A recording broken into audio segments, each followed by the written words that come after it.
All right, guys, welcome back to Talk with the Badge. I'm Pacey. I'm here with Will and Brian. Now, they are part of Sac Sheriff SWAT, right? And why don't you guys tell me about the specific department that you guys are a part of? Yeah, so we work for Sacramento County Sheriff. We're a piece of a division inside that department. Like you said, a special enforcement detail, which is kind of just our name for our particular SWAT team.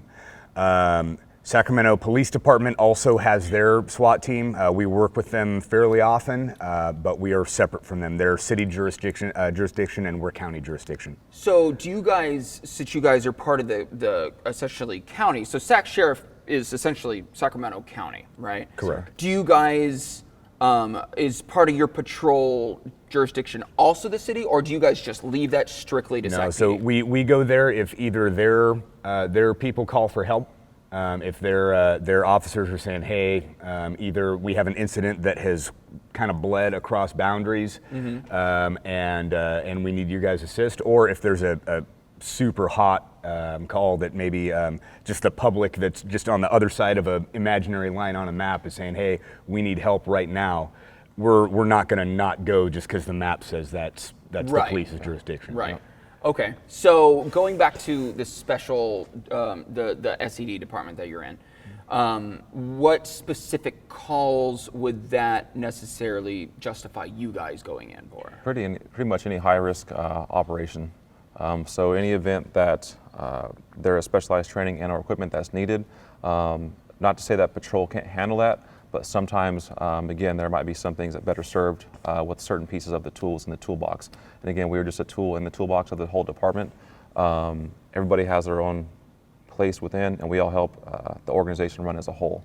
So we all have our different roles, but anything high risk, which would be barricaded situations, high risk warrant service, active shooter, weapons of mass destruction, terrorist incidents, things of that nature, we will respond to. Speaking of that kind of bleeds into then like a federal. So then what is the difference between, like, say, like a federal type of law enforcement coming in versus you guys? So depending or does it bleed together a lot? It will bleed together, and again, we will all help each other out. Just as Vernon said, even though there is pretty much lines in the sandbox, if there is somebody that needs help, it doesn't matter, hey, that's a Sac PD jurisdiction or a federal jurisdiction, say it's a federal building downtown or something of that nature.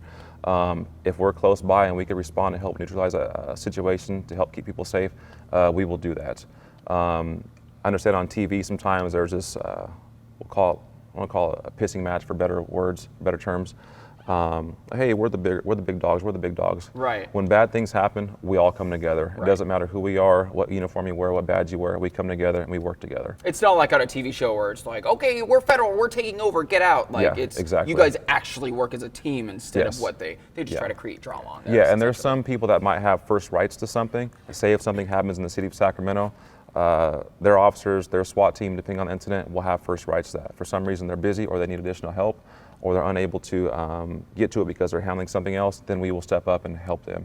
Okay. If something happens, say on state property like the Capitol downtown, CHP will be the officers who are technically responsible for that building, being it's a state building. And again, if they need assistance, we'll happily be there to help them out. Okay. So going back to the training, do you guys start as Sac Sheriffs and then kind of move into this department? Yeah, so to be on special enforcement detail, you have to have a minimum 2 years patrol experience for Sacramento County. Got it. So that's just not to say we're not just run-of-the-mill cops, because I mean we really are. But you need at least 2 years experience just being a normal patrol cop going to calls for service. Okay. After that time has elapsed, and if you decide, people will kind of pick a career path. Hey, I want to go into investigations. I want to go into, community relations. I want to go into tactical work. We would be kind of tactical work. There's a testing process. So if you say, hey, I want to be part of the SWAT team, part of SED, there is a testing process. There are certain minimum standards that need to be met to even get on the board, but in general, it's a competitive process. So say we get 15 to 20 people that show up trying to test. How many we take is going to be determined by how many vacancies and that's really going to determine how competitive is this round of testing. Yeah. Another big part of it is just your reputation that you built for yourself when you were going to those patrol calls. Is this a person that can handle stress well? Is this a person that...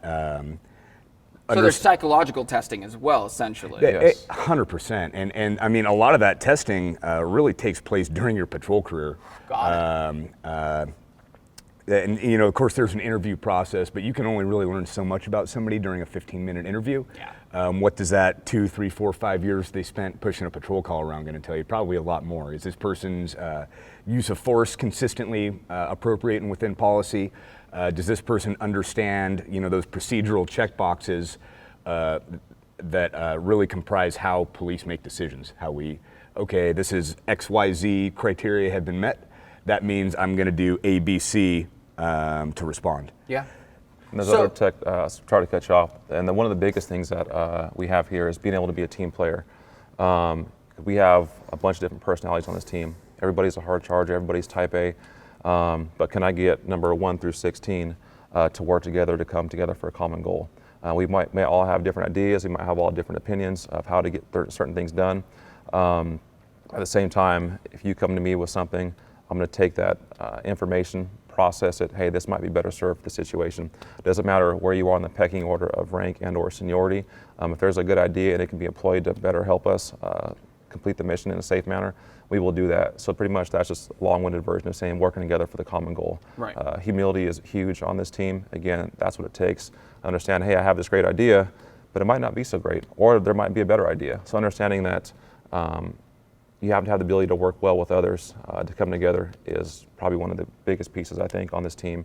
Again, we all come from different backgrounds, different cultures, different areas, been on the department for a different amount of years. But being able to put all that stuff aside and come together is another huge asset and part of being able to do well on this team. Yeah. So you mentioned 16. So is that how many members are part of this? Yeah. So Yes.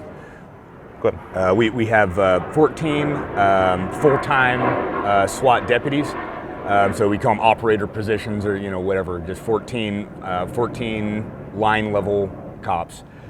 2 supervisors, so 2 sergeants, and then we have 4 auxiliary deputies assigned as well, that are still assigned full time to other divisions, to patrol or to investigative positions or what have you. But they come out when it's either time to train or respond to a SWAT call out. Okay. So I'm actually really excited to get to see all the stuff you guys use, especially in what's called a Bearcat, I believe. Yes, sir. So why don't we go outside and check that out? Got it. Which one of you wants to tell me about just essentially what you use the Bearcats for?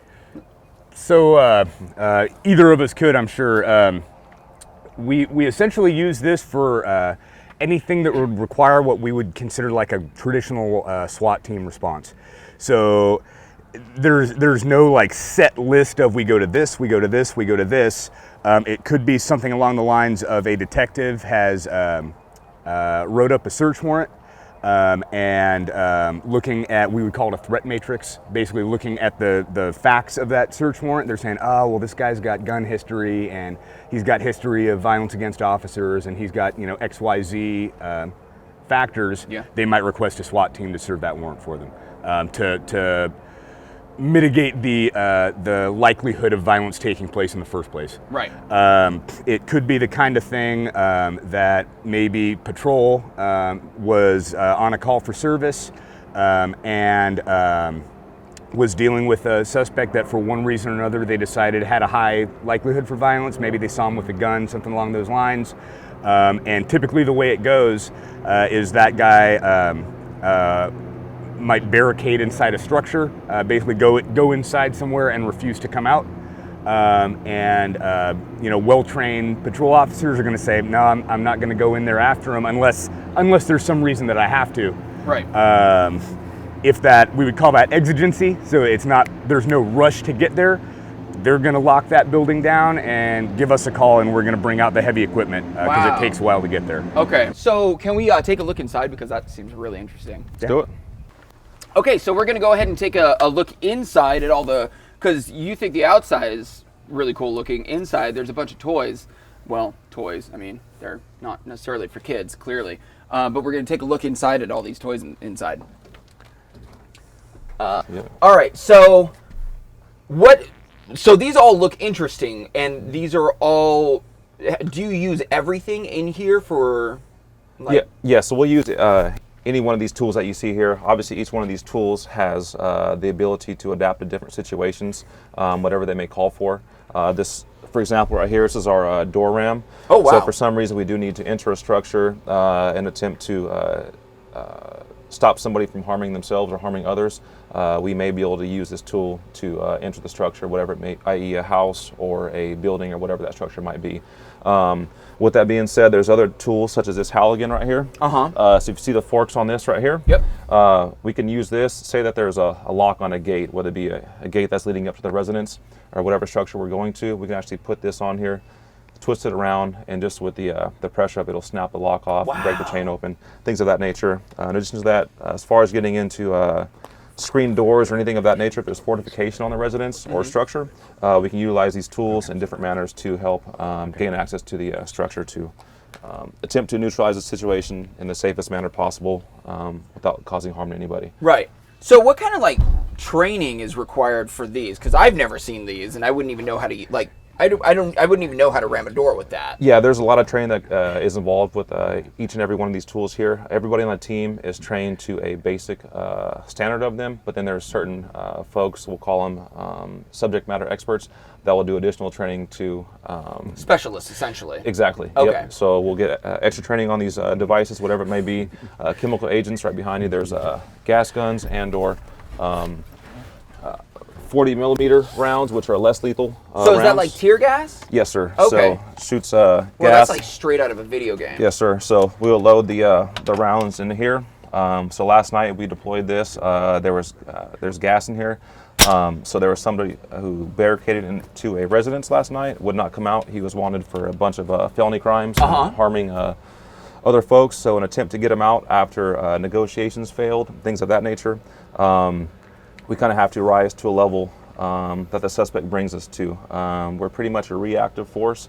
The suspect and or subject that we are encountering, for the most part, dictates what's going to happen. But we always try to stop the threat at the lowest level possible without, again, causing harm to anybody. Absolutely, yeah, because essentially with any situation, the ideal situation is, or the ideal solution is to bring everyone out safely. To a peaceful resolution, yes, sir. Okay, Yep. peaceful resolution, exactly. What's this thing back here? So these right here are ballistic shields. These small ones right here have been kindly put on loan to us from Point Blank Armor. So these are rifle rated shields right here. Currently in the process of trying to obtain some new ones. Some of the stuff that we have is a little bit older, but right now we're in the process of getting more updated equipment. Right. Again, as times evolve, the criminals adapt, they get smarter. We kind of have to adapt with them and utilize different equipment for different things. So again, big toolbox right here. Yeah. Has specific tools for everything. So this can be utilized to help prevent us from getting struck by gunfire or anything of that nature while we're entering a structure and attempt to rescue somebody and or take someone into custody and prevent them from doing harm to anyone else. Right, and this is obviously bulletproof glass. Yes, sir. So what we can look through here as we can hold it up right here. And we can actually see through some of the older shields that we have do not have this glass structure. So that would cause us to actually put our head up and expose ourselves. Exactly. So now, with that being said, as learning through different times through our history, obviously you learn some things the hard way. And people have gotten, law enforcement officers have gotten shot and or killed utilizing certain pieces of equipment. So again, with that, we have to adapt. And this is one of the things that Point Blank Armor did make, and it's we utilize it a lot. Awesome. Yep. So this right here is our labeled tactical blanket. It's a ballistic blanket. So therefore, if we are in a structure or come to an area to where we aren't able to get our armor inside to keep us safe, protect, keep us from the direct line of bullets, we will utilize this. This opens up to about the length of this wall here, probably about 6 to 8 feet. Okay. It'll fold down about 4 feet. So if we need to carry something, or we need to walk to a certain place without being struck by gunfire, so we need to conduct officer rescue or citizen rescue. To safely do that, we are not able to drive this Bearcat everywhere. Obviously, inside of an apartment complex, we might not be able to do that. So we'd pop this blanket out and attempt to conduct a rescue, shielding us and the victim with the blanket, a ballistic blanket, and then taking them back. So you're telling me that is a bulletproof blanket? Yes. Wow. Yep. That is very interesting. It seems, I don't know, technology is crazy, I guess. Yeah, and every one of these things, again, has been utilized, and again, it's all for the safety of the public. Again, we understand that with this job, we will put ourselves in harm's way when necessary to do so. Right.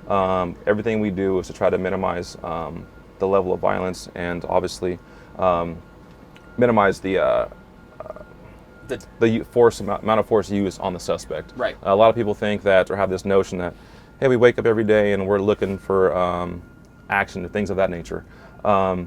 You would rather not, to be honest. You would. We are here to do our best to, again, resolve situations peacefully, and that is without force being used. Right. And that's what we're here for. Again, there's different training and specialized equipment we do to employ those options, and that's what we're here for, is again to just make sure that everybody goes home safe at the end of the day. Yeah, absolutely. Yeah, like going back to it, like you guys don't actively look for, you guys don't actively look and hope there's trouble. Like no, sir, we're not looking for trouble at all. Right. We're looking again to engage the community in a fun, loving manner. You know, it's no different than me seeing some kids playing basketball on the street, driving by. Hey, I'll go shoot a couple of buckets with them, play some horse if the schedule allows, and we're not going to a call for service or something of that nature. Then guess what? We're here to engage the community in a positive manner, and 99.9% of the time, that's what we do. But again, there is bad people in this world that do bad things, and we need to be here to be that breaker to keep the innocent victims safe. Yeah, awesome. Well, man, thank you so much for showing me inside this amazing vehicle. Let's You got it. head back out. So this is the Rook. It's in a lot of ways it's kind of just an armored Bobcat. I say just an armored Bobcat like it's not super useful piece of equipment. So basically, we use this thing that just like the Bearcat that we showed. This thing is all bullet resistant glass. This here we have different attachments that hook onto the arms here. So this is not permanently attached to this. This is the platform. Okay. So this is it's very modular. That's a cool word, right? The platform detaches, so we would use this to see. There's bullet-resistant glass up there as well. Yeah. We could put some cops on here and use this to get a peek in somewhere that maybe wouldn't have been accessible to us otherwise. Maybe this can raise up to look at second-story windows. Oh wow! So this would pick this up. Yeah. Wow. So our most common use for the platform, we've used it a few times doing evacuations where it's a suspect that has a gun, or we're hearing that he's armed and he's making statements to make us believe he's dangerous. We can use these to evacuate people out of top-story windows that otherwise we would have had to have done some like tactically really goofy stuff to get to him, going upstairs and then bringing them back downstairs, and all that's kind of exposed to where this suspect is. Right. We can kind of shortcut that whole thing using this platform attachment, so that's super useful. I get it, but it honestly to me looks like one of those construction. It is. It is one of those construction things. It's just somebody welded and bolted a bunch of steel to it, and really thick glass. Right. But yeah. What's the training? Is there training involved in this? There is training. It's all the company when you purchase it sends a rep out and kind of shows you the ropes. After that, it's all kind of in-house. We have a specialized group of drivers within the team that receive additional training on how to maneuver that thing and how to use all the different kind of gadgets and attachments and stuff that come with it. I'll be honest that neither of us are on that detail. Okay. So we'd be able to make it go, but it would take some doing. Yeah, Exactly. Man, what did that guy tell me I was supposed to? I'm spiral. Calling my partner on the phone. Hey, man, how do you start this thing? Awesome. Well, thank you so much. This has been very. I had no idea about any of this, so. That's awesome. Thank you. Awesome.